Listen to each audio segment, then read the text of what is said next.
Okay, well, welcome everyone. Thanks for the introduction, George. Yeah.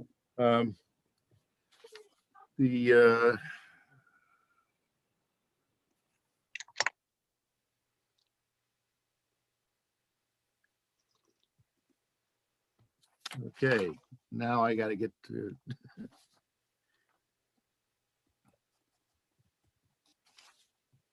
move this one somehow. I feel like I did this before. I don't know. Yeah, I know. No matter how much you practice ahead of time, doesn't seem to work. All right. Other than push up and down or the arrows, what else can I move the slides with, guys? No, that's a good question. Try enter. Do you hear that, Pete? Try enter. Yeah, thank you. Yeah. If I have to go back, what's the key for that? Probably backspace. Backspace. Okay. Thank you, tech folks. Yeah. All right. So Genesee RiverWatch's mission is to champion solutions to improve water quality of the Genesee, as well as initiatives to connect people to the river. So I'm doing a little bit of off-topic stuff for you guys on this one. This is the Genesee River Basin with the sub-watersheds delineated in color. Most of the discussion on projects today is going to be about ones that are located within the yellow sub-watershed, which is the upper Genesee watershed. And we have one project that's located in the green watershed. Pardon? I thought I heard somebody. Which is includes Livingston County, and that's the lower middle main stem watershed. George will present that project or group of projects. All right, the activities that activities that Genesee RiverWatch is involved in are located in these goals and objectives. Improve water quality is what we're basically talking about today, and in particular, reducing phosphorus and sediment entering the Genesee River. Inform and educate. We do that through outreach activities that increase public knowledge of the Genesee River Basin's water quality and how to protect and improve it. Its ecology, its recreational opportunities, and also water-related history of the region. We're working on connecting people to the river, and Laura just mentioned getting on access to the river. That's one of our objectives. So such as improving canoe and kayak access to the river. We also hold events like informational walks along the river, and volunteer activities like tree planting that get folks down by the river as well. We also facilitate aquatic education, and we do that by partnering and supporting the Aquatic Education Network in their efforts to improve meaningful K-12 aquatic environmental education opportunities. All right, but today, with the presentation we're doing today deals with the improved water quality. And in that, we design and obtain funding and execute projects to restore stream banks along the river, to reduce phosphorus and sediment loading, and to preserve valuable farmland.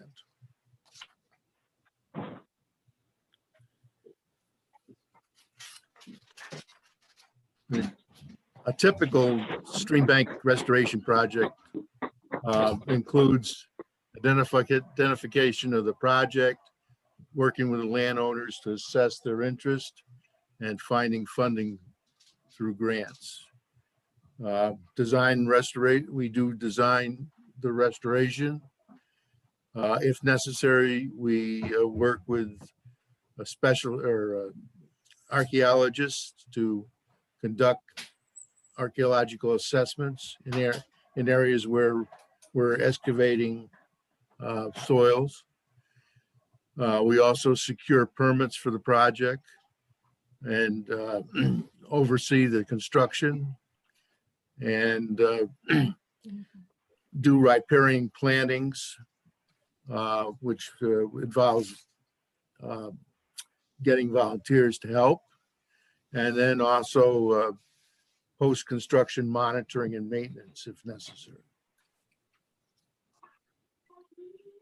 The permits involved for a typical project are both at the federal, state, and local level. The Army Corps of Engineers has jurisdiction of fill being added to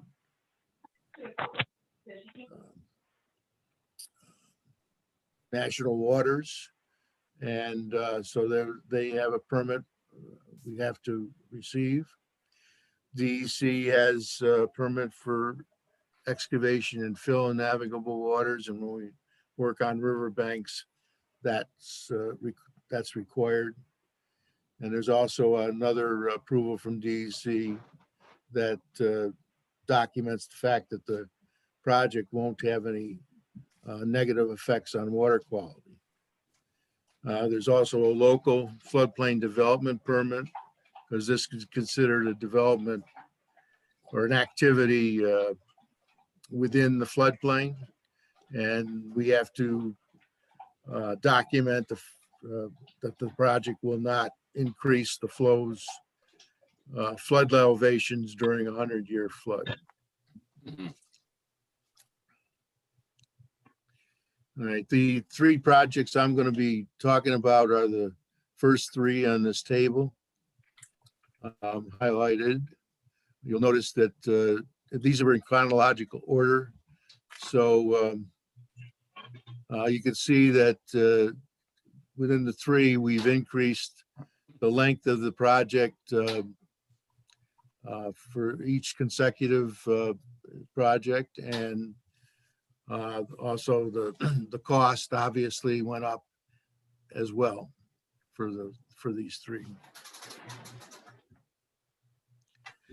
This is the overview, the aerial view of the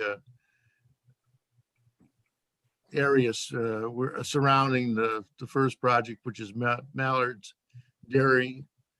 And this is number one. George is going to talk about number two, I think, right, George? Yep. And this is located about a mile downstream from the village of Belfast. The project's in the town of Caneadea and in Allegany County.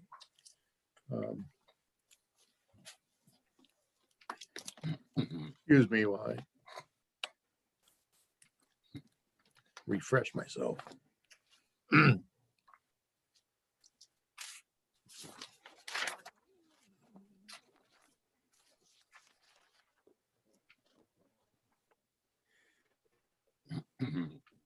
This project is, well, you can get to the next slide anyway. This is a little closer view of where it is. And this is even closer yet. The project's 900 linear feet long. It's river flow parallel, right? And the two other sites I'm going to talk about are on meanders. They're out. There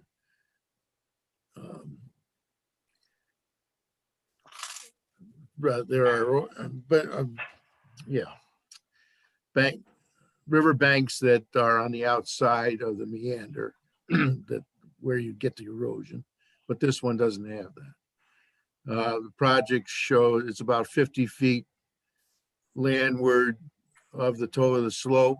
So that's basically the buffer and the bank. So let's move on to the next slide. This is an example of it. This is typical for eroded agricultural fields in the upper Genesee River. Banks are vertical.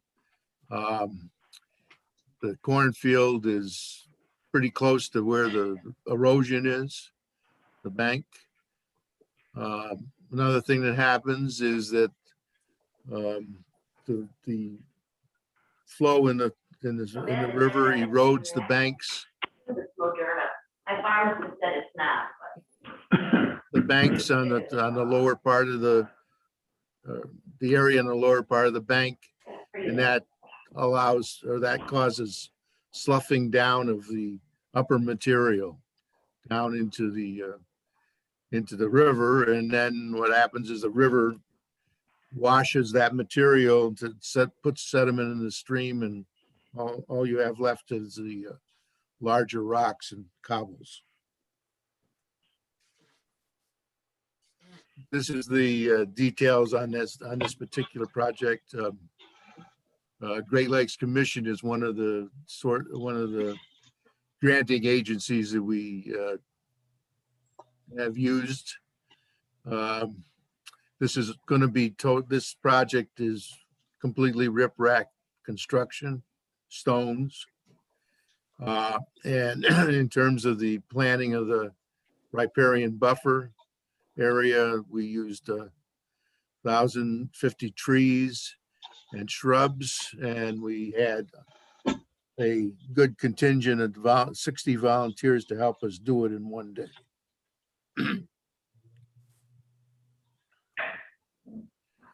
This photo is from the first year that the project was started. This is just the beginning of fall. The riprap stone has been placed, and the bank has been re-sloped or regraded so that it's more of a constant slope. We have the terraces where we're going to be planting the riparian area are stabilized by jute mesh, and those are stakes that hold the mesh in place. And then I don't know exactly what grass is there. I don't know if it's winter something, but we planted that to hold it over the winter.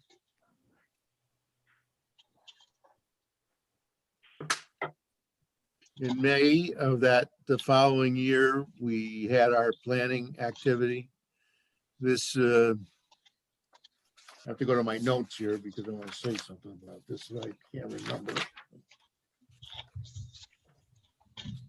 As I mentioned, there was at least 60 volunteers that showed up. We did went and tried to get as many of them as possible, but by putting notices in the local newspaper and contacted people on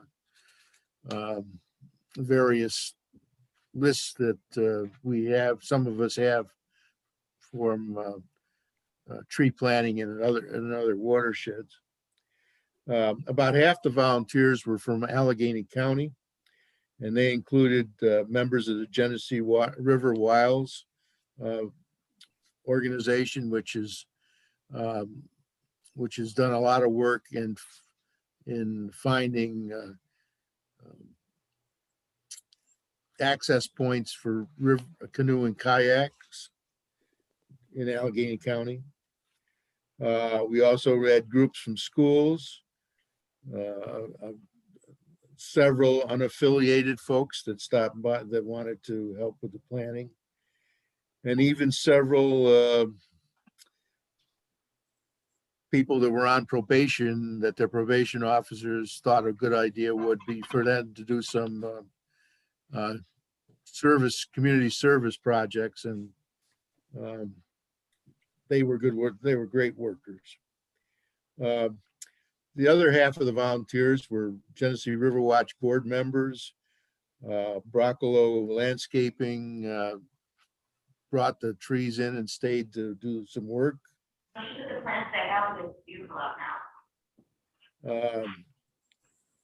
We had a couple folks from Buffalo. We had a contingent of 6 students from SUNY College of Environmental Science and Forestry in Syracuse. And even the farmer and his family showed up. So it was a great time. These events, especially when you're right next to the river, is it's a lot of work, but it's good to get outside and see the wildlife and the river itself. This is almost the end of the day. Most of the 1,000 or so trees have been planted. We had shrubs planted in the first 2 rows closest to the riprap, and then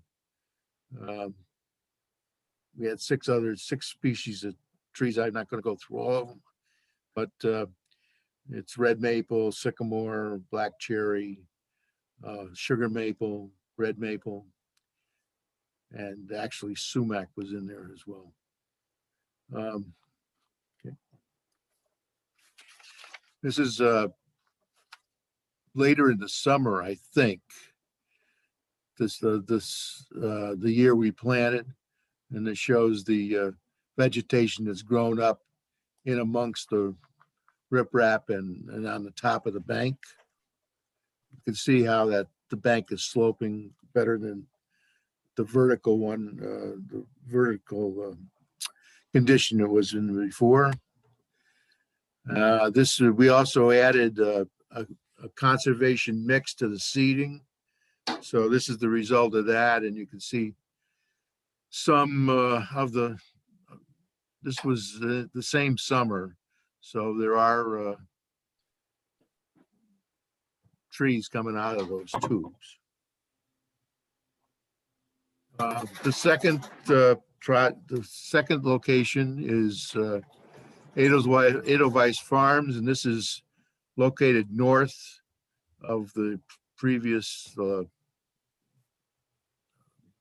site project. This is close to Fillmore in Allegany County in the town of Hume. And this, excuse me, this is a very dynamic, in terms of erosion, location.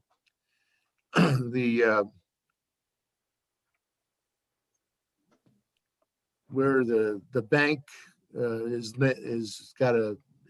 labeled of which we're working on, but directly across from it is the delta area of Rush Creek, which comes in from the southeast and drops it has a high sediment load, and that's being dropped in the delta area of the mouth.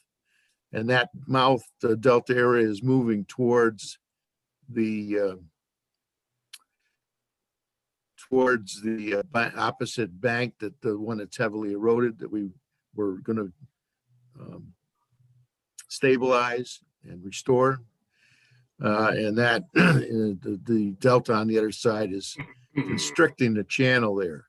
And so it's very, there was more than 10 acres of farmland eroded over 10-year period, and it seemed like the rate increase was going to be was happening just as we were planning this project.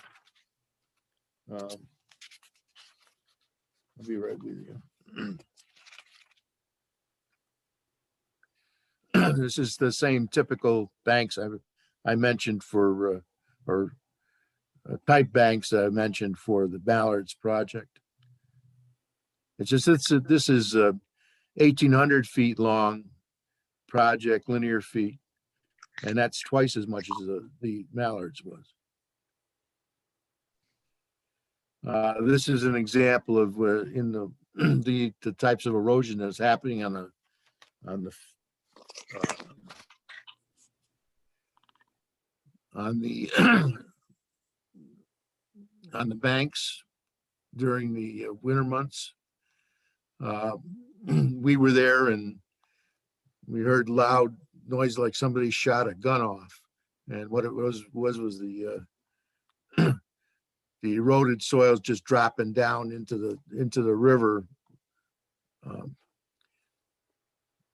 And I'm going to get out of this for a second and see if I can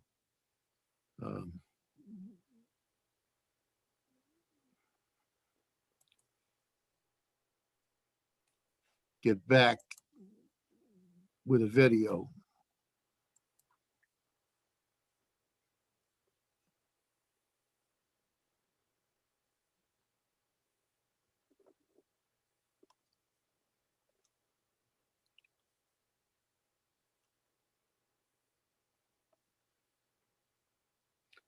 It's an example of some of the, this was a minor erosion opportunity. But you can see that the rate of this on an ongoing basis really makes a dent in the. I'm not seeing your screen. Oh, you're not? Okay, Nope. all right. Okay, all right.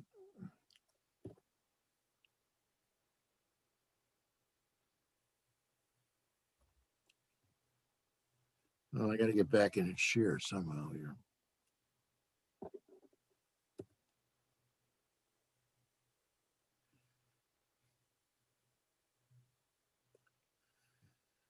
All right.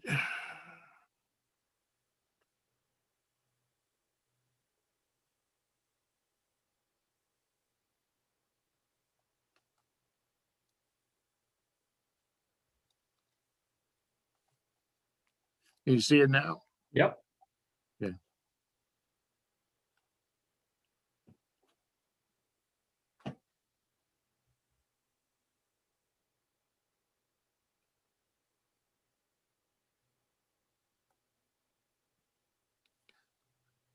Okay. I'm going to get back to the other thing now.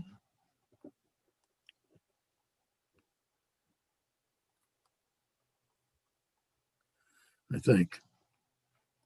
Yep.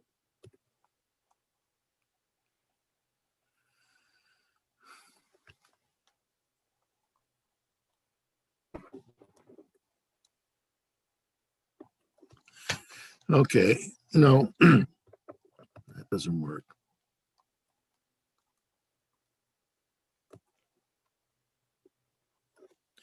Okay. You got your slides back yet, Mike? Pete? You're not there.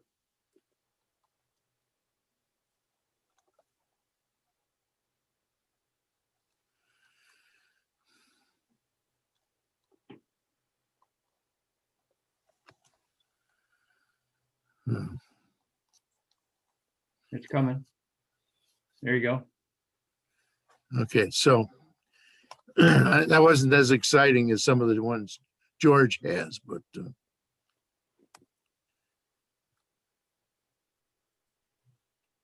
now I gotta.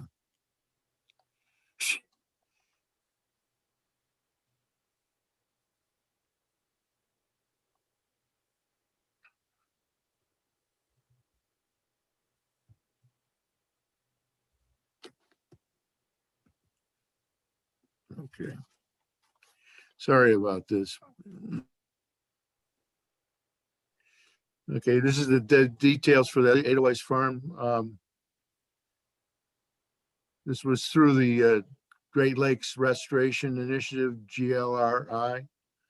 This is different than Mallards was. As I mentioned, it was 1,800 foot section. This is mostly riprap, but there was a a relief channel. I'm calling it a relief channel or a secondary channel that comes off this meander uh, that the river floods into once under high water. So it's sort of necessary to allow the river to keep doing that. So in that area, we also added some tow wood vegetation material to protect the channel. Here we did 1,500 trees, and it took 2 days, and we only had 30 volunteers each day to help do the work.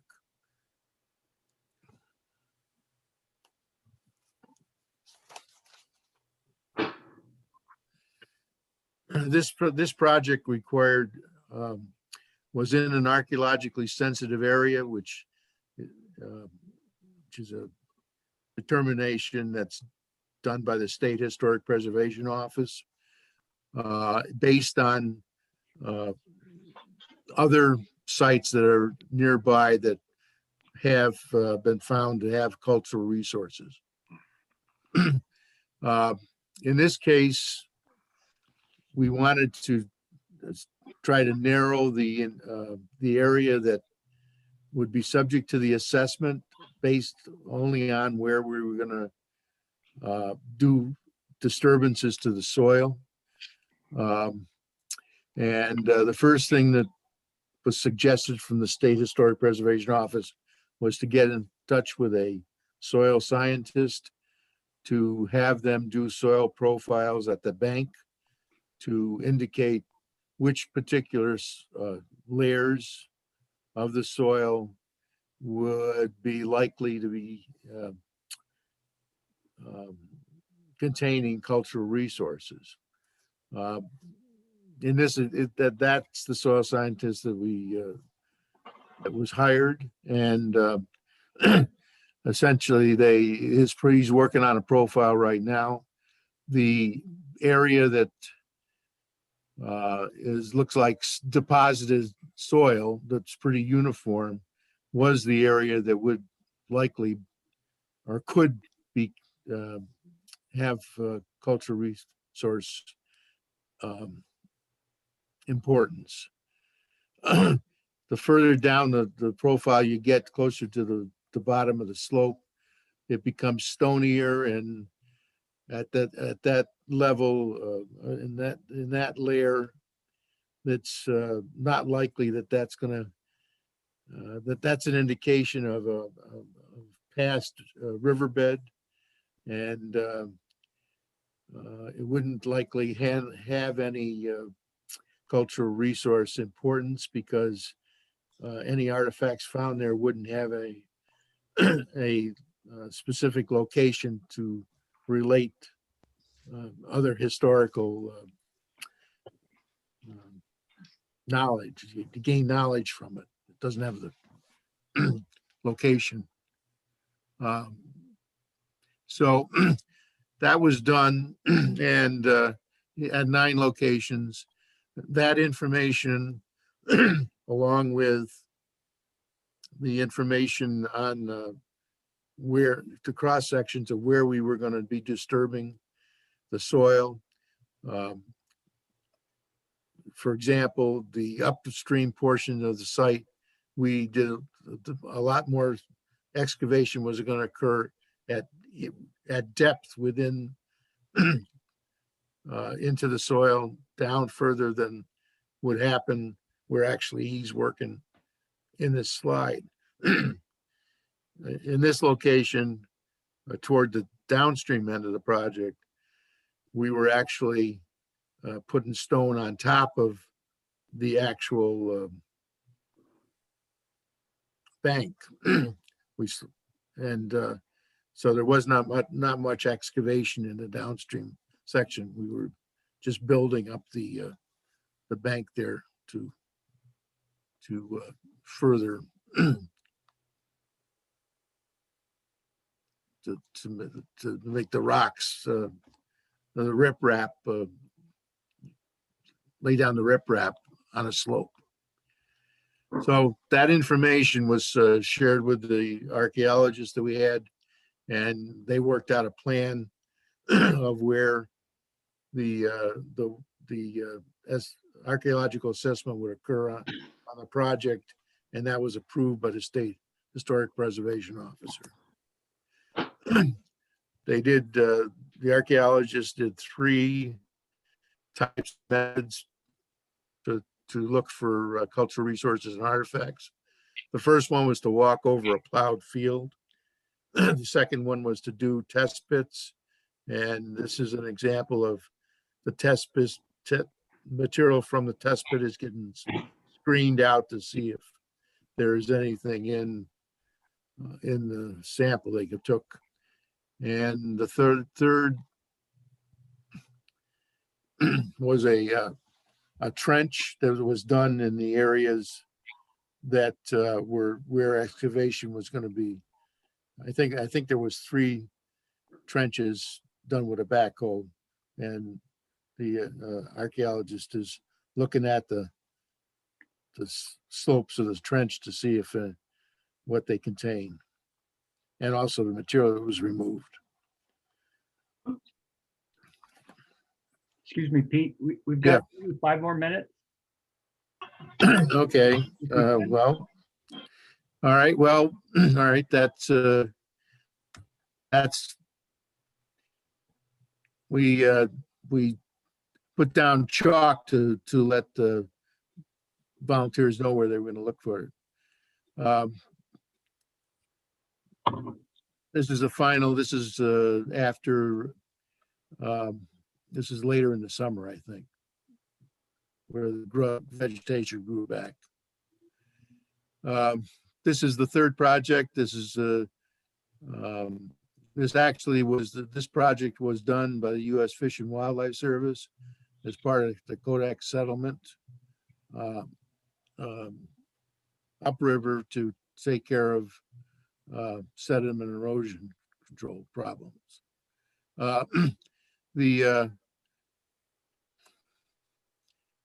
This basically is a moderate flow pool, took up most of the project site, and then there was a riffle at the bottom, at the end of the project.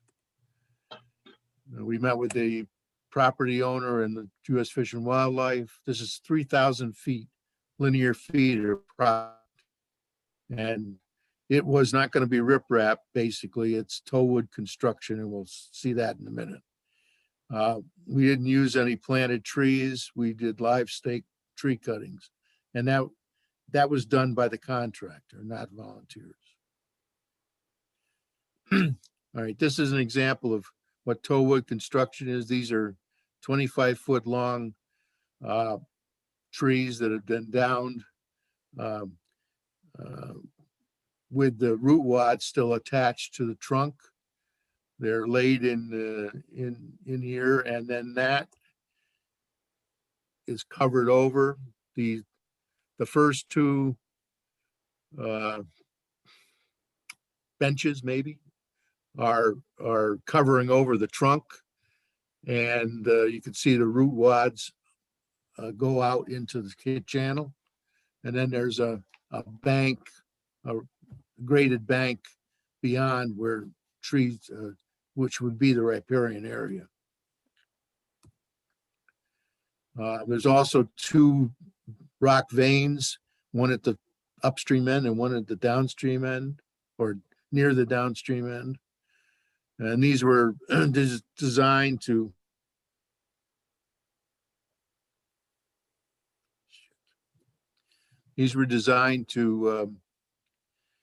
nudge the river flow, the channel, the flow in the channel of the river out toward the other bank, to try to take off some of the high flow that would be affecting the tow-wood section.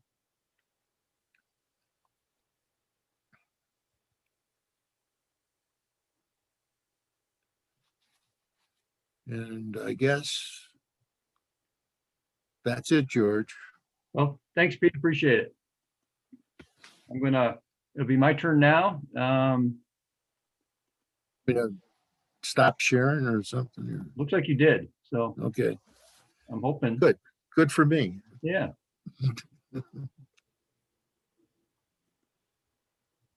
Okay, you got my same screen there that here. Do you see that? It says Yep, my yep. name. Yes, I'm the executive director of Genesee RiverWatch. My name is George Thomas. I'm basically going to cover two projects that we are currently working on. One is a Streambank restoration project in Allegany County, and the other one is a new kind of project for us with agricultural BMPs in Livingston County. You've seen this Genesee River watershed, so I won't do that. But one of the things is that this is the beginning of the Genesee River all the way in Pennsylvania. Just trickles, seeps out of the side of a hill on a farm in Potter County, I think it is, in Pennsylvania. Goes through the upper Genesee River, Allegany County. The river is very approachable. You can get in and out pretty easily, except for the places that we've talked about with the significant erosion. The banks are pretty steep there. Everybody's familiar with Letchworth State Park. A lot of beauty there, and that's a totally different kind of area. And then the middle basin is different again. This is the part that goes from Mount Morris to almost Rochester, basically. A lot of slow-moving water there. These kind of banks, some steep banks also there, and it's you can't see much. There aren't many access points there. Then you get to the lower river below the lower falls in Rochester, and you get to see some pretty spectacular scenery if you've ever canoe or kayak there, and clearly suggest that you try that someday. And it comes out to the Port of Rochester, which we're all familiar with, and then this plume that we've all seen that is the result of the sediment and phosphorus loads that come down from all the way from Potter County in Pennsylvania. So I'm going to talk about our second Mallards Dairy project.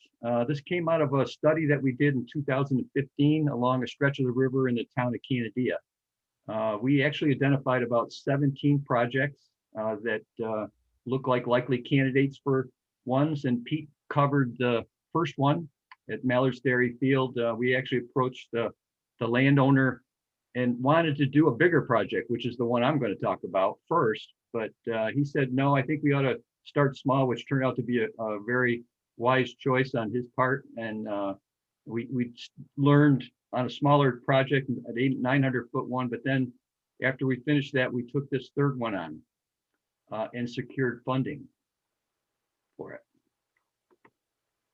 It's located, I'll just give you a perspective. You can see the Rochester and Houghton is quite a ways down. It's about a 65-mile trip from Rochester. This project is located just south of Houghton. This picture is just south of Houghton. It's on a meander. This is about a 100-acre field, and this erosion here has been increasing over time. You can see typical kind of picture that we've seen with the other ones, where you've got a severely eroded bank and a sloping toe that goes down in the river. This is a fairly low flow condition here. You can see looking upstream this case, and you can see this is more in the summertime, and you get a little bit of vegetation growing in there, but still steep bank. This project, we were able to secure funding in 2019. And one of the reasons that we did another Mallards project is that most of these, the Great Lakes Commission projects require a 25% match. And that's a tough lift for most landowners. And we were fortunate enough that the landowner for Mallards Dairy was able to provide a match, either with the first project, he actually did, his people did the construction, digging back the bank and doing that sort of work. And so that's why we're able to submit this one. It does help when you can get the match. We've secured all the materials, and in a minute, I'll show you the pictures. Got all the permits last year and expect to complete construction this year. We'll probably start in late summer, early fall.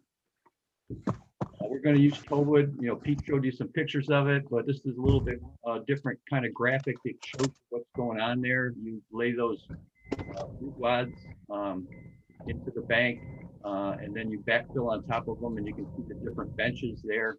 So it gives you a little bit different idea of what the toadwood looks like. This is actually the Mallards project. It's it's the Chamberlain project that Pete talked about. And you can see the two lifts there, the two benches that they built, and it gives you an idea. We're going to do the same thing on this project. And you can see the finished product that Pete talked about. One of the things this does is, first of all, there's no riprap in the bank. It's all natural toadwood. It does create the root wads into the water, create a habitat for fish, which is nice. We're kind of interested. We expect that this two benches will grow with willows pretty significantly and provide some nice riparian zone. What we're going to do in the Mallards project, we're not going to put in those big J-hook veins. The plan there is to put in somewhere around 9 barbed veins that point upstream, go part way, and try to train the river to stay away from the bank and create a channel that's further away. And if I misspeak, then our next speaker can correct me on that one. This is the stone that we've got marshaled, ready to go. So the project, once the weather breaks and the timing's right and the river flows are right, we'll start the construction.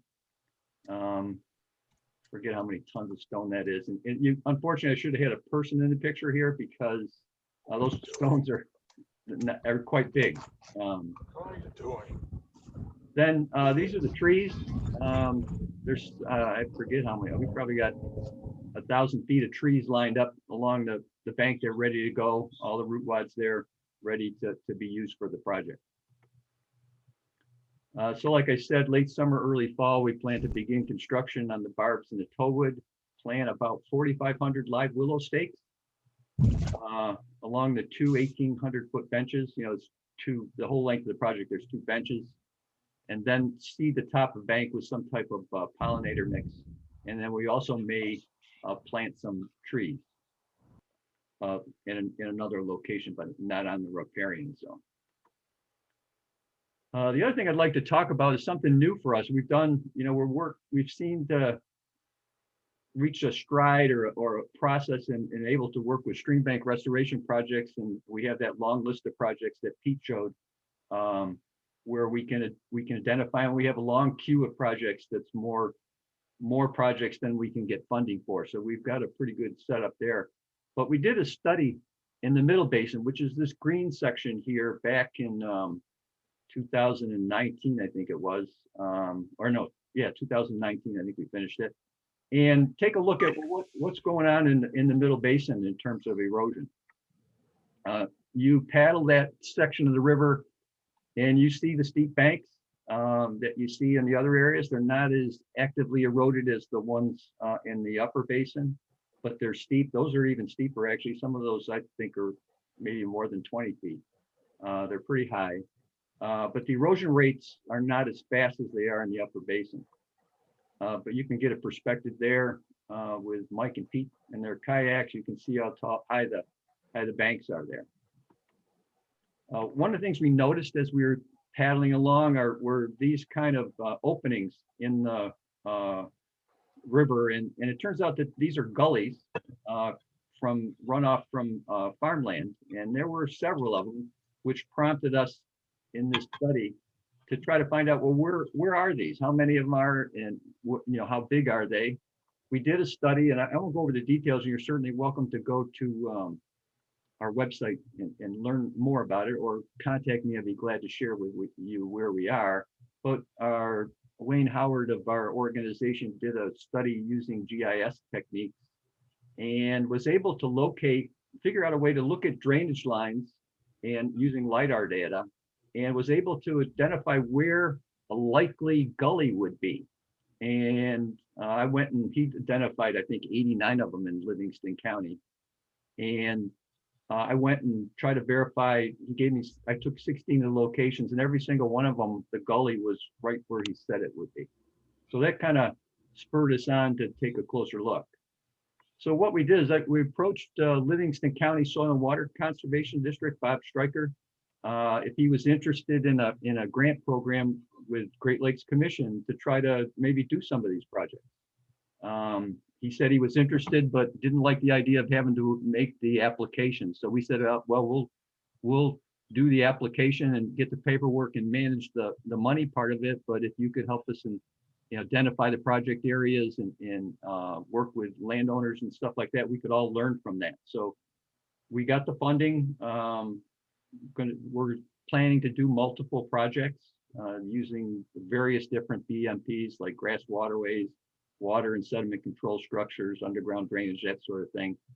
And we started our first project in 2020, was one that Bob had identified, and we decided to bring it in under this project. Just let somebody in here. And so I'll show you a little bit about what we're doing there. He identified this farmland here, northeast of Genesee, and I'll show you the map in a bit, that he's been working with a farmer. Actually, there's 3 landowners in this particular case where there's been some significant field erosion from rainfall and forming gullies and that sort of thing. You can see, the significance of that, the loss of farmland there that they could actually work. The location is in Geneseo, which isn't quite as far south now. It's in Livingston County. You can see actually that yellow is the watershed that this particular project appears in. This is a GIS created image of a work that we're doing with Wayne Howard again to try to identify where our next project will be, and I'll talk about that in a minute. But if you look at this yellow section, right, or the orange section, this first orange thing, and I'll go a little more detail in a minute, shows where this project is relative to the Genesee River. All these yellow dots are places where Wayne's analysis would identify a likely spot for a gully. And so this is the Jaycox Creek watershed, and this project is in the upper reaches of the Jaycox Creek watershed that we're working on. You can see a little bit better here, town of Geneseo. You go out towards Route 390, and there's a section between Lima Road and this is not the right section now that I look at that. So it's actually up here. I'll go to the next slide, that would be better. You can see here's Lima Road, and this is the Lakeville Road, which is the road that takes you out to the interchange for Geneseo on 390. And this is the area of the project, this orange area here that I'm circling around. It covers, like I said, 3 landowners, and quite a bit of drainage. It's about 85 acres of drainage. This is a picture taken just a couple of weeks ago. One of the problems with that I found, at least with these ag BMP projects, is the pictures, since it's all done on the surface, and it's not really exciting in terms of what you see going on, because it's all either, some of it's buried underground, and I'll show a couple of pictures of that, I think. But it doesn't look dramatic, but the effects can be significant. This is the final excavation of a water sediment control structure in the uppermost portion of this project. And this right in front of this bulldozer is the drainage for that. It's basically these collect runoff water, hold it so it doesn't just go running down the field, and goes through the underground drainage to a point further down the project. And the further down the project part is just, this is the downfield portion of it, and it's not much to see. It's just a pile of dirt at this point in time. So I'm hoping that when we get closer to being done, I'll have some pictures to give you a better idea of what it looks like. But this is an opportunity for us to learn more about how these projects are done.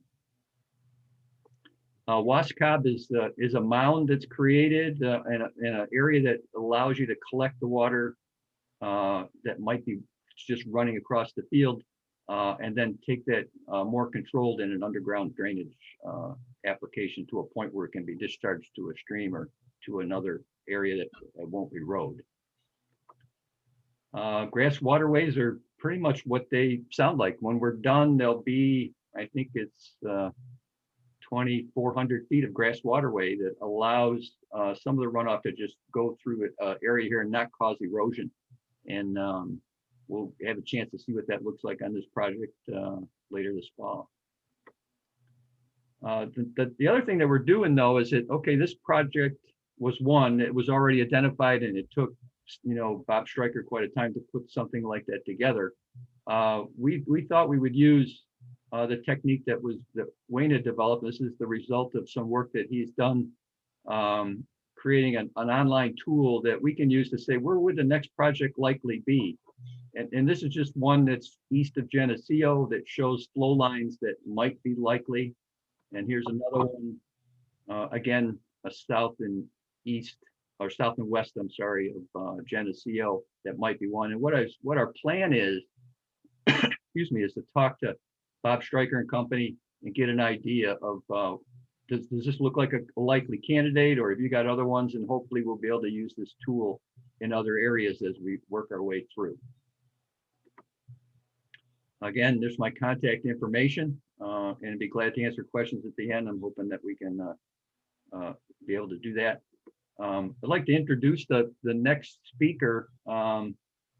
Pete showed this slide and shows all the steps it takes to get a project done. And then he showed this one, which is the projects that we have in the queue. And the yellow ones being ones that we have funding for. And then the idea is to pick from this long list of 30 some projects that we've talked to the landowner and have conversations with see if they're interested.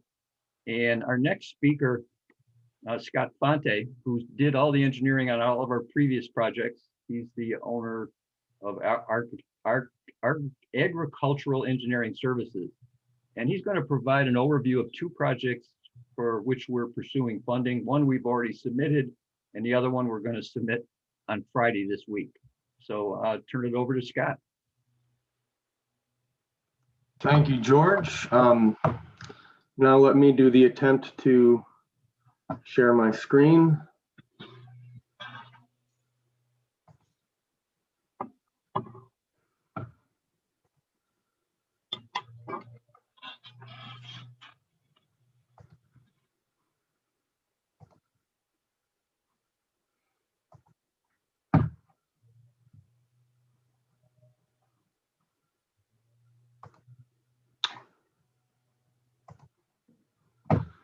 All right. So as George said, there's two projects that we're actively looking to develop, and there's a third one I'll mention briefly. We've done some preliminary investigation at this site. The three projects are, one is for the site in the town of Caneadea, just south of the town. The second one I'll speak about is Rush Creek, across from the Edelweiss project that Peter had discussed at the beginning. And the third one is a site just north of the first one that is experiencing some erosion issues. So this site at the Caneadea site, just south of the town of Caneadea, that red line there indicates about a 1,300 lineal foot area requiring stabilization. The whole site is owned by the town of Caneadea, and it is currently called the Caneadea River Access Park, where there's actually a public parking area and an existing kayak canoe launch. I do believe there's an information kiosk and a single picnic table, if my memory serves me correctly. So there is access, and it's highly visible from Route 19 to passerbys. What we have at this site is very steep banks that make access to the water edge very difficult. Basically, if you tried to get a kayak or a canoe in along the stretch of the river, you'd have to just kick it in the water and jump in after it. And getting up proved to be even more difficult, especially when it started raining a little bit, because some of that silty clay was very slippery. Going back real quick here, in the upper northern portion of this image is where the existing kayak launch is, and it's 400 feet from the parking area. And that existing launch is also very steep into Caneadea Creek. So someone would have to bring their canoe or kayak across 400 feet of the lawn there to then get it down the steep bank. There is an additional access across from that that is off the town's property that people do utilize as well occasionally. So what we have proposed here, and this is a picture of, again, of the Chamberlain project, is to do something similar to this. One of the things that I noticed when we would be out on site with those day hook vanes was that they kind of lend themselves perfectly to have a dual use as the actual kayak or canoe launch site and access to the water. It's basically a ramp that's constructed at a safe slope for someone to be able to get in and out and up and down. So what we'd be doing here is using a similar combination of stone and root rod revetment, large vanes or possibly barbs, which are slightly different than the vanes that would serve the purposes of diverting erosion, hydraulic forces away from the bank, improve the aquatic habitat by creating more diverse and dynamic flow conditions, and just get a more varied assemblage of fishes and other animals. And as I stated, improving the canoe and kayak access by providing that stable, safe area where people can get in and out of the water.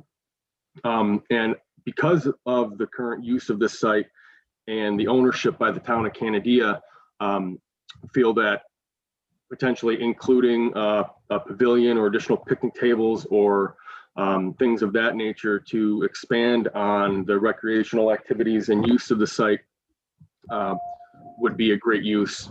And also improving the educational aspect in terms of having more kiosks installed that would highlight the kind of the goals behind these biotechnical bank stabilization measures versus traditional stone riprap, and providing more educational opportunity for the ecology of the river system itself. This next slide here kind of helps to show what I mean about the just the ease of access, the real gentle slope down into the water. This is one under construction. It's still fairly wide. It really does, it's hard to do it justice. Like George said before, these stones in the rock veins are much larger than this picture does them justice. Or maybe even a person wouldn't be the best scale, maybe like a Honda Civic. And the survey at the site is complete. That is me swimming across the river in one of the multiple cross sections that we surveyed. So we've got the information we need to get into the design of this project. And we're just waiting to find the funding, and then we can move forward with that.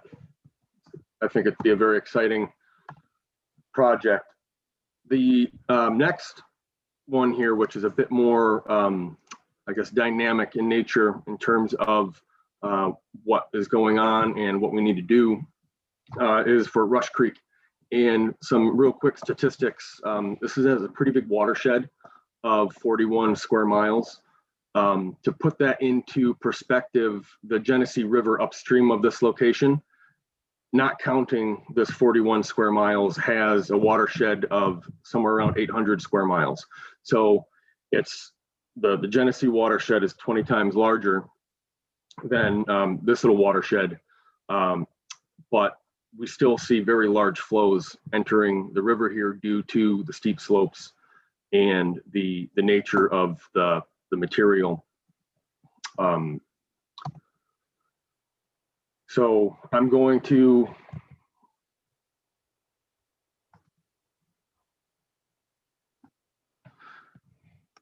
can everybody see this all right? This here is the Edelweiss project site. No, we don't, we're still on the Rush Creek one, unless that's what you're. Oh, no, I got to do new share. Sorry, I haven't done this before.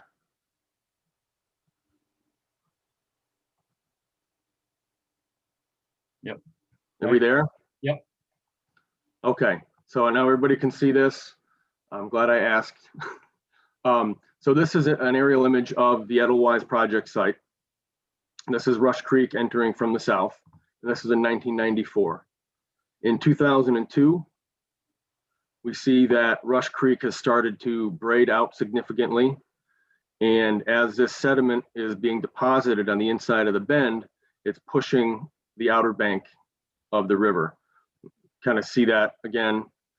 And as the deposition from Rush Creek starts to move north and westward, you start seeing that Edelweiss bank erode. 2007 hasn't really moved much. 2012, the river really started to push. The stream is still exiting to the northeast of the bend, but you can see over here it's getting closer and closer to breaching and going into the river. And the Edelweiss project is really expanding, significant land loss, and this overflow channel has started to overflow during high conditions, which erodes the field and then pushes other problems downstream. And then in 2016, you can see it's gotten even worse, and Rush Creek has broken through on the west there into the river before the project site. And what this effectively starts to do is put sediment load before the bend, which really accelerates the erosion that we see. And then going forward to 2020, you can see what we lost and just in those 4 years. And a lot of this happened in the year before the project. When it started to go quickly. In here, you can actually see the stone that we placed. There's a small section of water revetment here, and we've since done some additional armoring with root wads ahead of the project site. But so the major problem here is that continued deposition of sediment from Rush Creek is going to put pressure on the work that we've done, and there's a risk that it will fail if the sediment deposition continues at the rate that it has, especially as the magnitude of streams we've been, or the storms we've been experiencing increases. Again, just going back, you can really see between 2016 and 2012 where that the stream broke through and the accelerated erosion on the bend occurred. So what we're proposing, let me go back to this.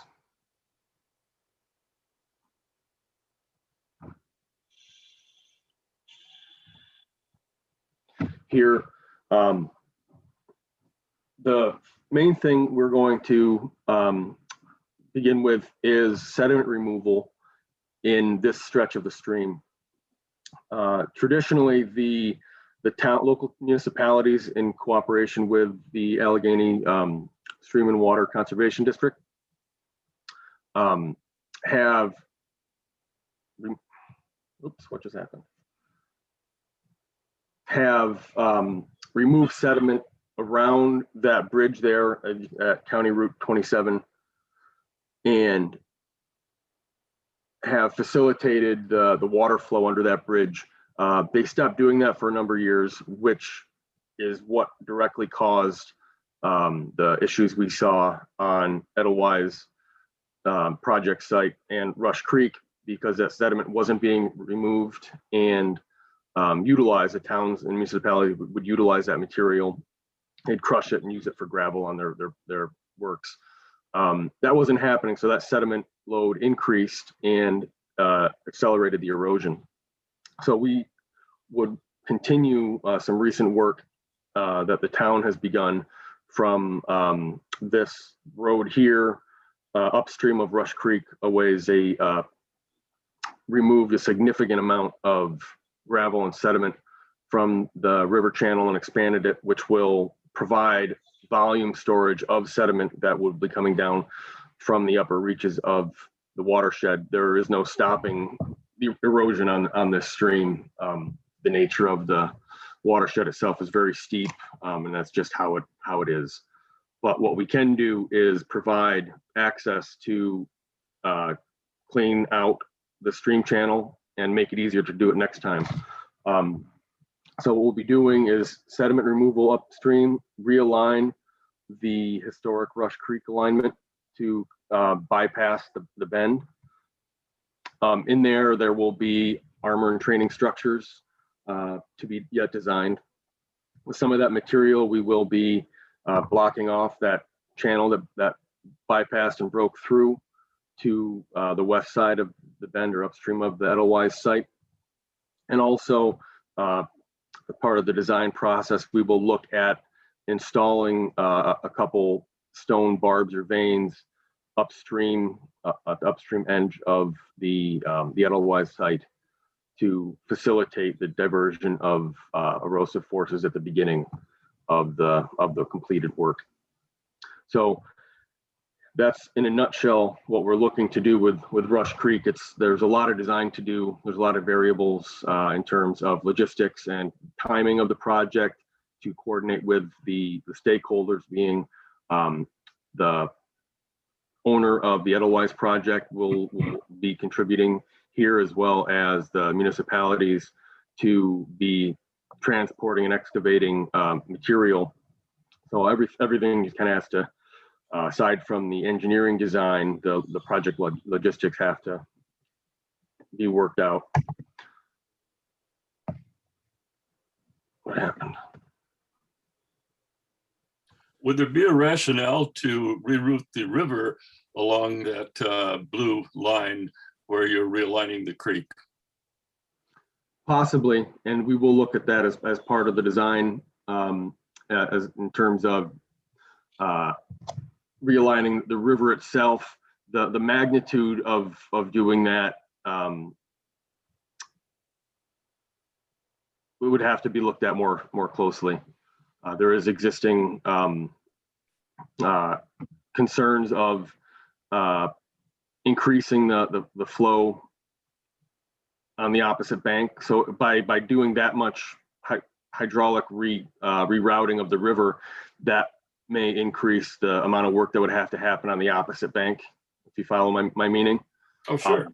Just to get it to even out. So when we go through that design process, we look at that, and part of it's not just that, and you can see it on the next slide I'm going to talk about. Part of this is, as Rush Creek is putting sediment in the river, it's causing deposition on the inside of the bend here and forcing erosion on the outside of the bend. But what that is then increasing is the erosion on the next bend, because that sediment that comes out of that bend. So it just kind of pushes the problem downstream. By stopping this here and or mitigating that release into the main river channel and giving the local municipalities an opportunity to utilize that stone at the same time will really help slow that down, and by default, kind of the erosion continuing downstream. And you can see that next bend right there, it's just as bad as our project site was.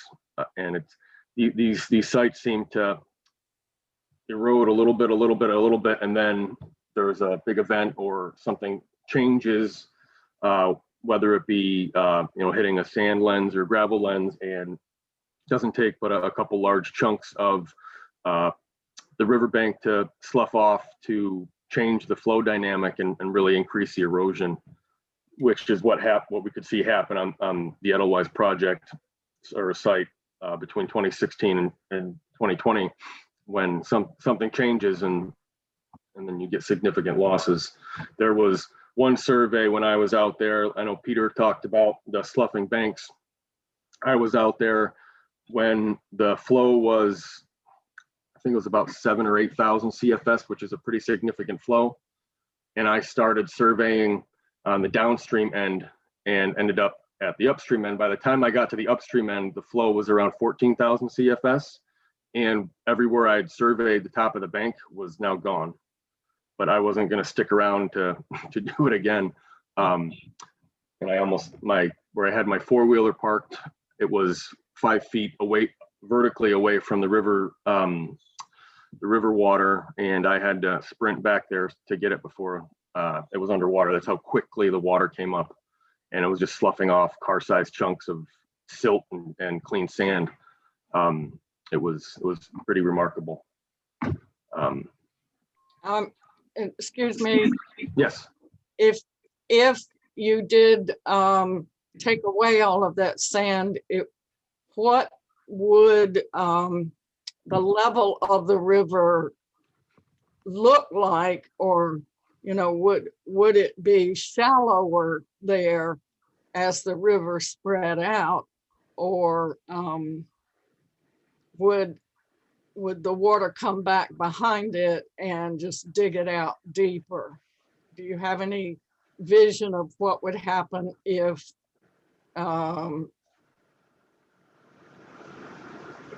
you left that whole area open?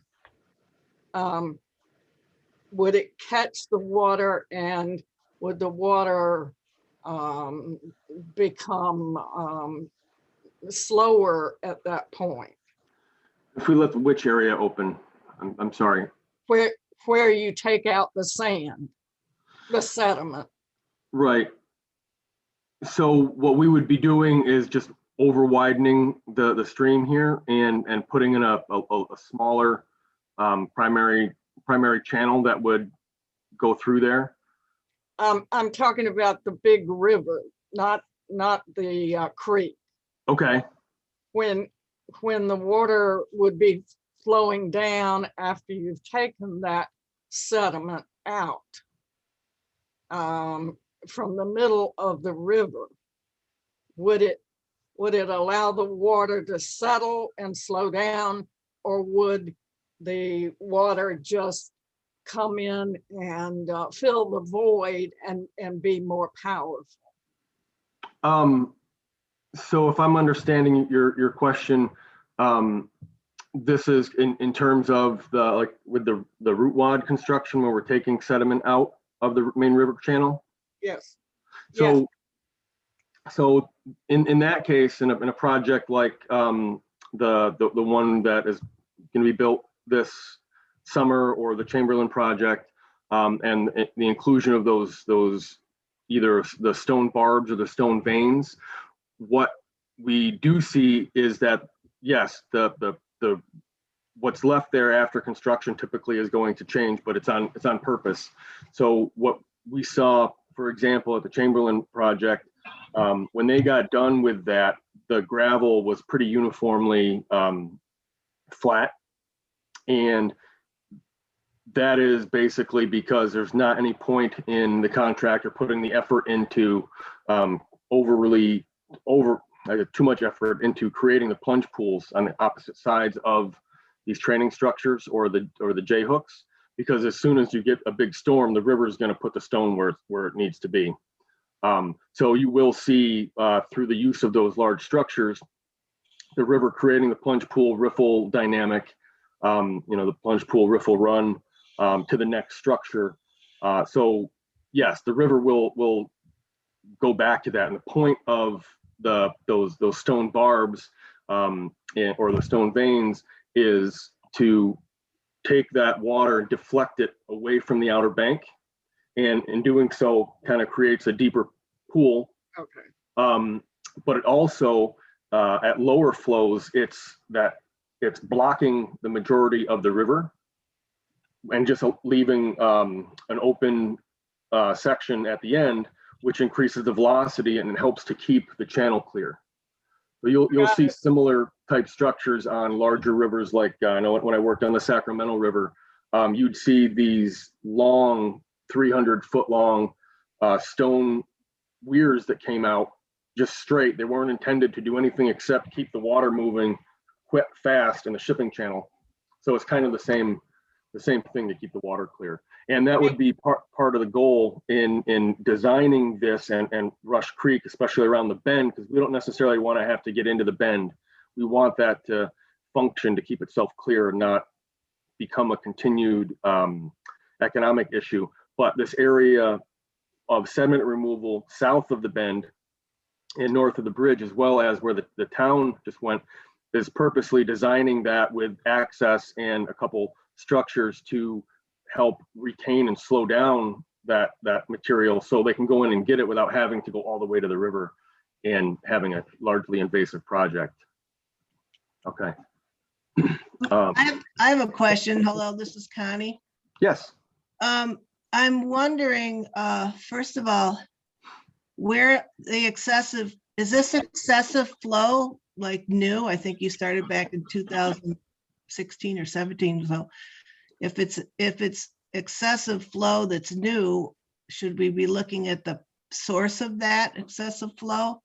The other question is, and I wonder is, it seems to me that that's what creeks do. They meander, they bring stones, sediment.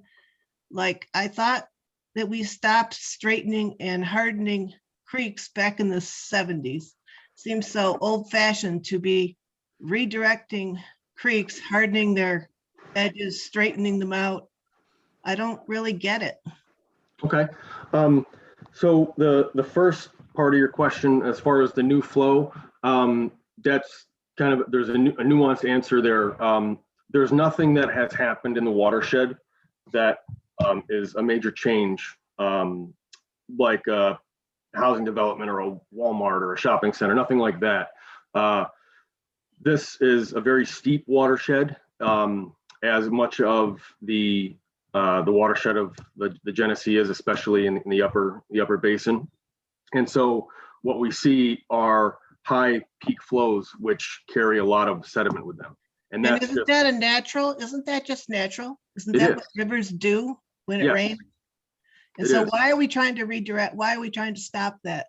What's wrong with all these high banks I see along all these projects on the Genesee? I don't understand. High banks are just natural. That's what happens when rivers turn around corners. They Sure. create high banks. And we're and trying to along- harden them all everywhere. I don't understand.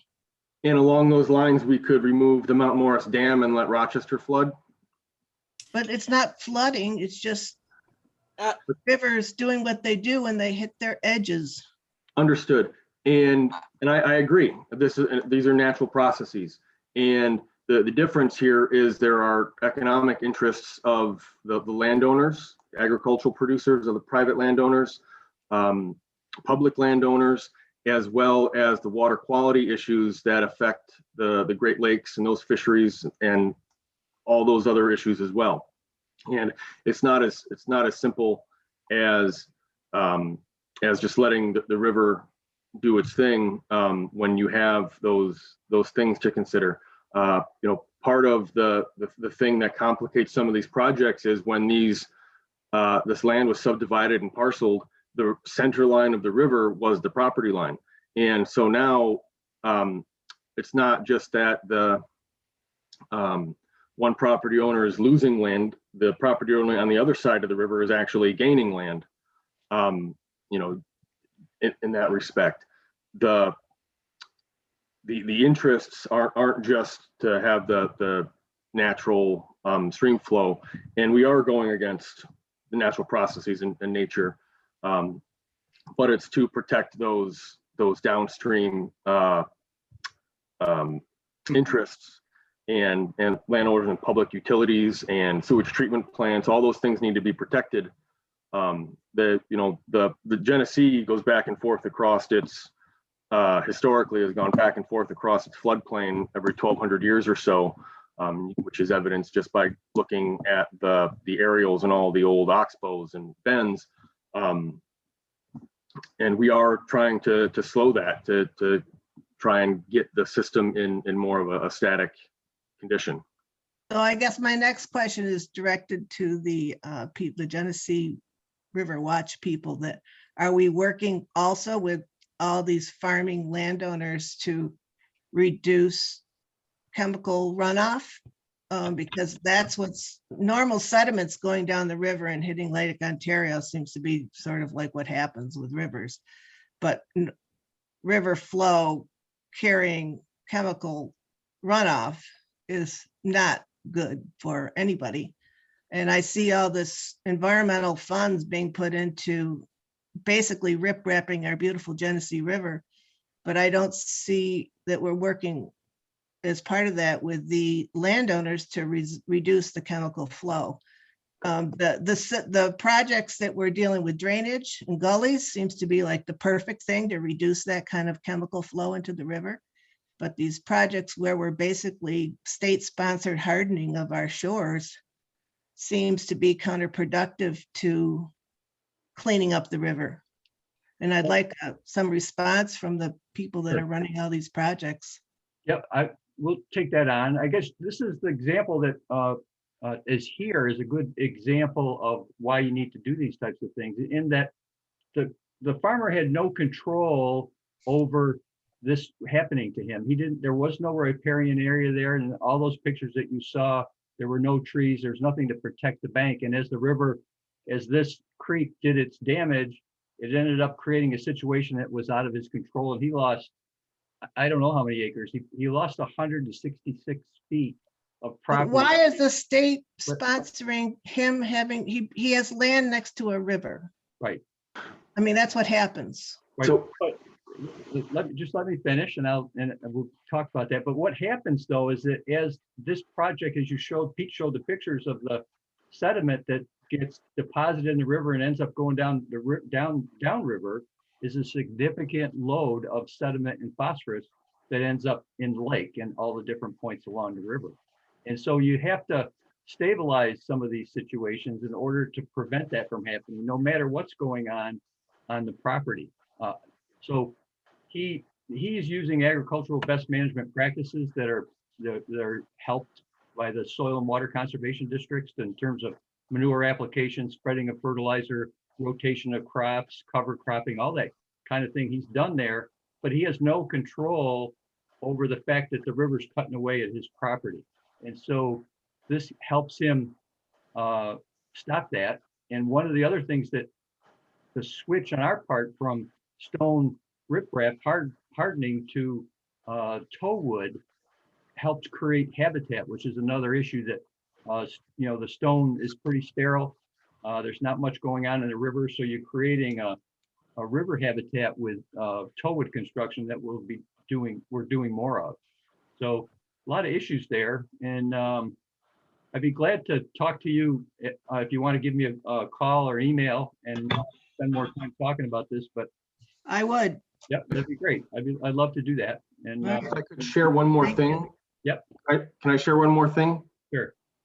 So this project was constructed, as you can see, in 2020, with that in the winter of 2019 and 2020 is when we started doing this.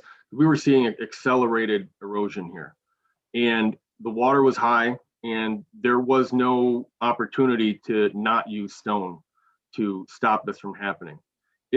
And this overflow channel here was starting to actively flow. If this broke through and the river bypassed here and went through this alignment here, Yeah. it would have cleaned all the sediment out, and then all of that would have gone and pushed its way down to the next bend and the next bend. Where are we here? And it would have caused problems here and just kept going, and it would have been extremely bad for each site going down downstream, and that's part of the problem. Is my image here showing the one with the red on it? Yep. Mhm. Okay, so and this is just upstream. I was trying to get there, but you can get lost. They all look the same sometimes. This is the next at Babbitt Farm, and this is kind of a little easier to see. The site that you'll see is right here, and one of the issues is the power lines utilities run through here, cross over the river to this old farmstead, and then elsewhere. And what we see is sediment starting to deposit down upstream of the bend here, which starts to curve this bend, which causes more erosion at the toe. And you can see that this large failure here, because of the natures of the soils in this valley, this whole thing is starting to slide. And as that starts to slide, it pushes that material down, and it's starting to deposit here. And this is angled in the opposite direction than you want to see a vein, because it usually comes off at a perpendicular angle. So we'd put a vein pointing up to get it away from the bank. But in this case, the way this deposited, it's shooting the water right at this bank, which you can see it's starting to get into here. And then by 2016, it's getting even worse. And then it failed and took out, luckily, before it took out the utilities, they had to come in and move the poles. But those are the types of problems that promulgate downstream from erosion. And they have more impacts than just a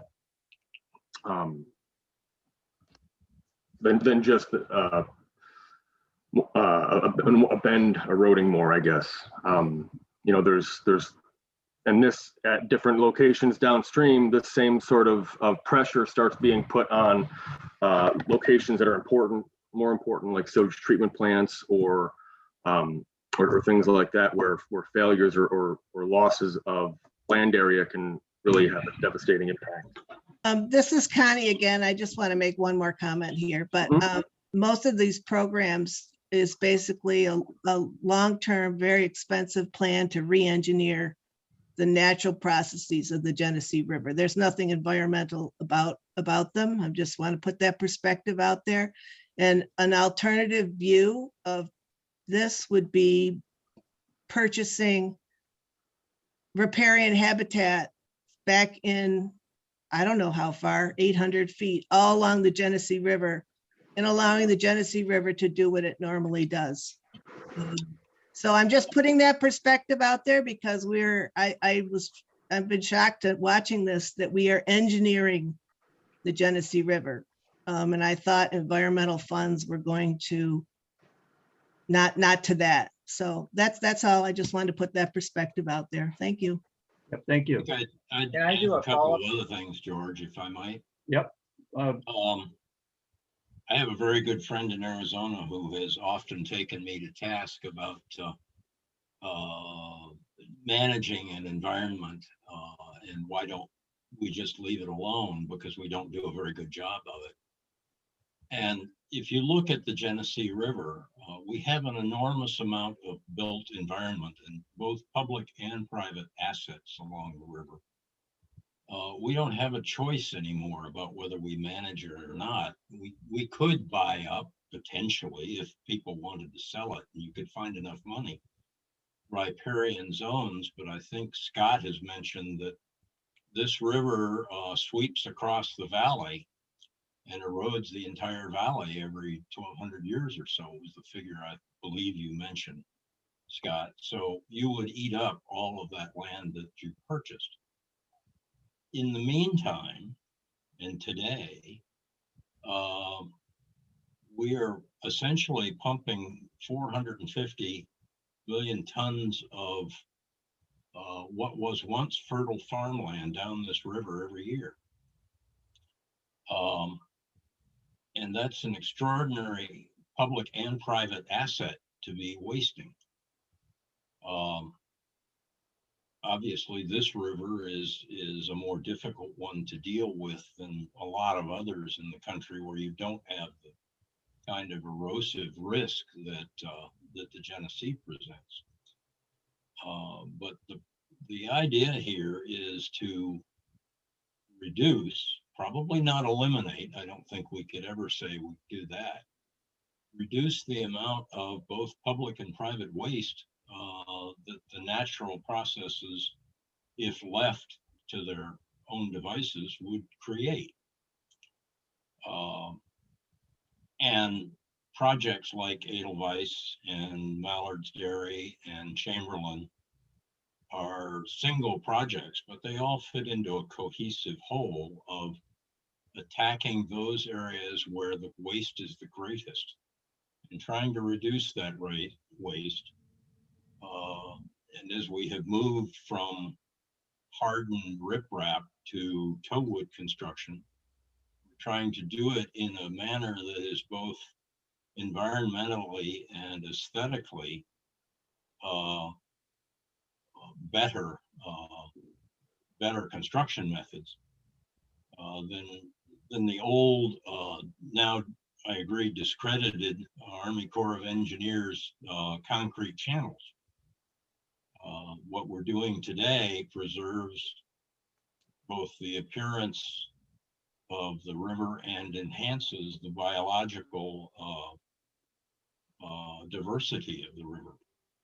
So I think it is worth doing. It is not something that envisions the old channelization idea.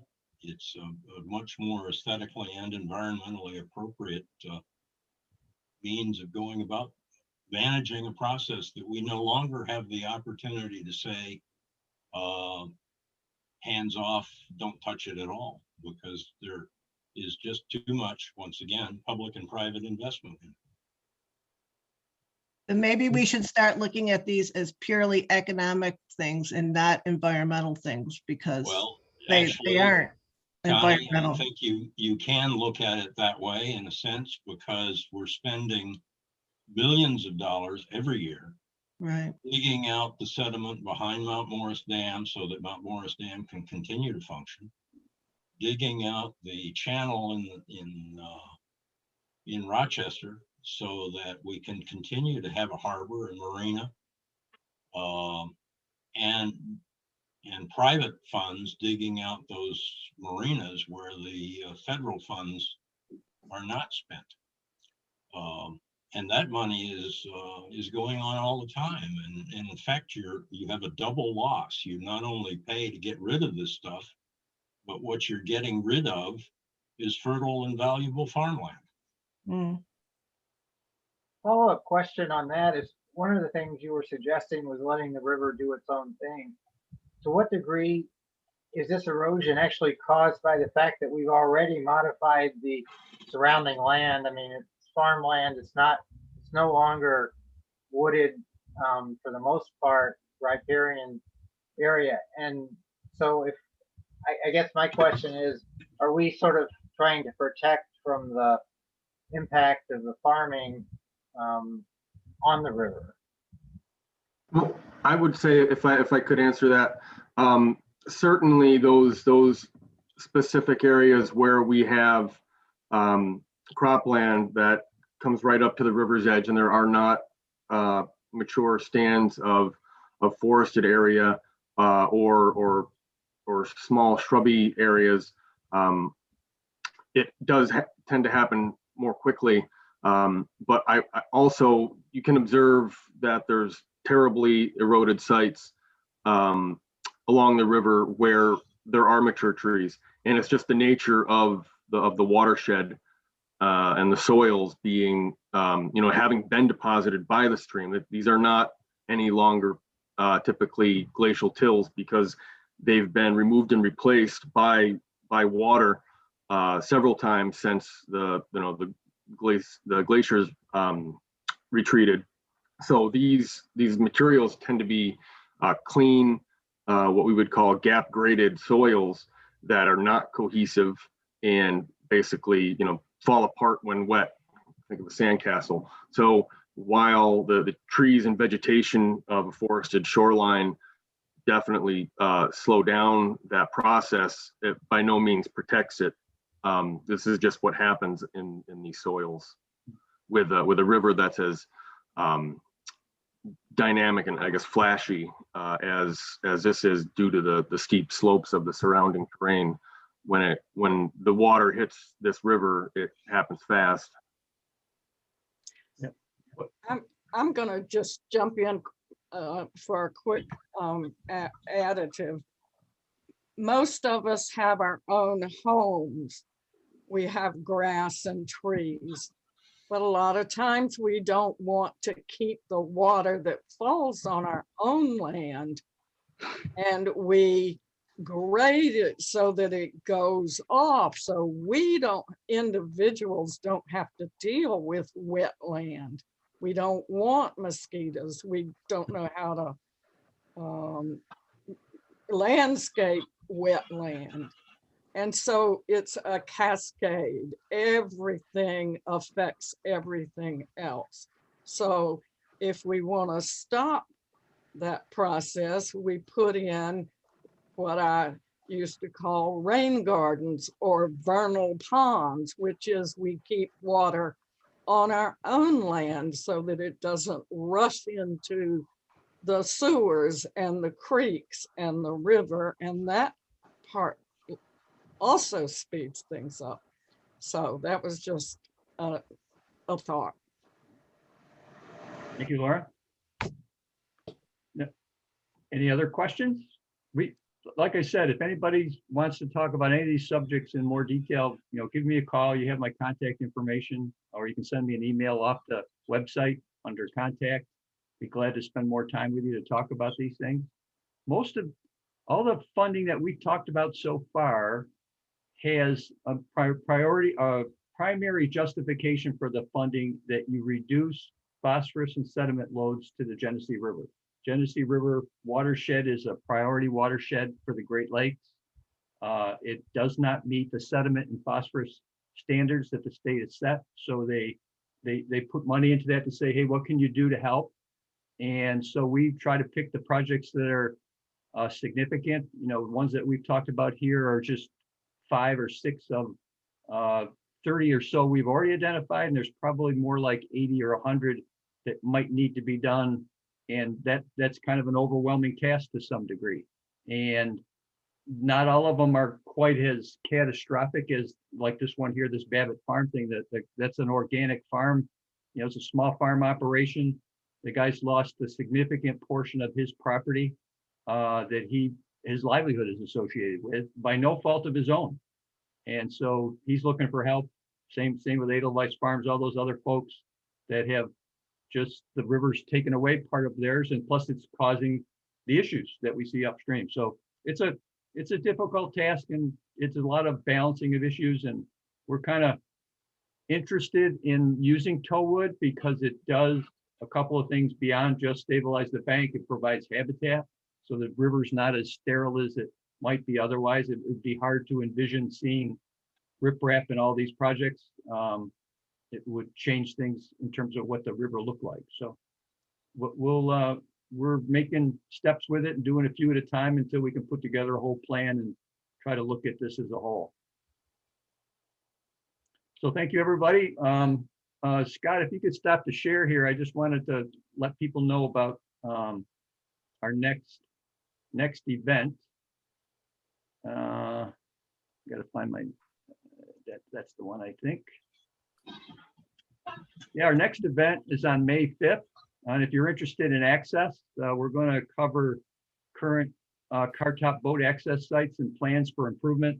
And then the second one after that on the 12th, the 12th will be about planning a trip. So hopefully you guys can join us then, and we'll see you then. Thank you for coming. Thank you, Pete. Thank you, Scott, and everybody else.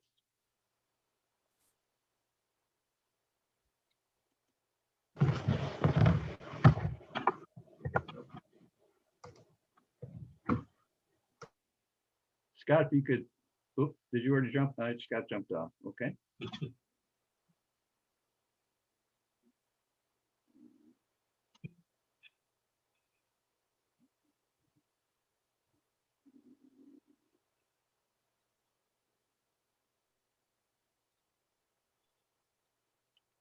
Pete, you're on mute. The dog has been restless. Okay. The natives are beating their drums. No, just the dog. Just the dog. George, have you, how did you find out that Jennifer had gotten COVID? She told me.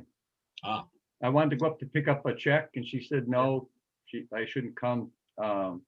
She would mail it to me. Have you been able to do, is she functioning at all, or is she down for the count? I'm not sure. It's been a week since I communicated with her. I could give her a call. I'm gonna take off, guys. All right, thanks, Pete. Okay, Pete, thanks. Yep. Thanks, Take care. everybody. Thank you all. If you do, I can certainly wait for what she was going to send me that I would use as raw material. But whenever she can get it to me, will be fine. To get the financials, you mean? Yeah, the detail transaction ledgers so that I can look them over Yeah. from last year. Yeah, I did send her a note a week ago and asked her how she was doing, but I didn't get a response. So Connie, I see you're still on. Did we answer your question? I think Connie's still on. well, it says she is.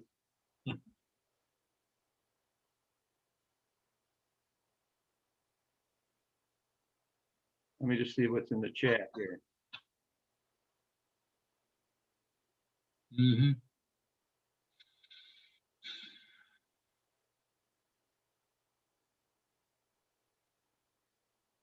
Okay, yeah. Yeah. Well, I certainly agree with what Connie said about upstream of the river in terms of the tributaries and what we've got that we're doing with Bob Stryker.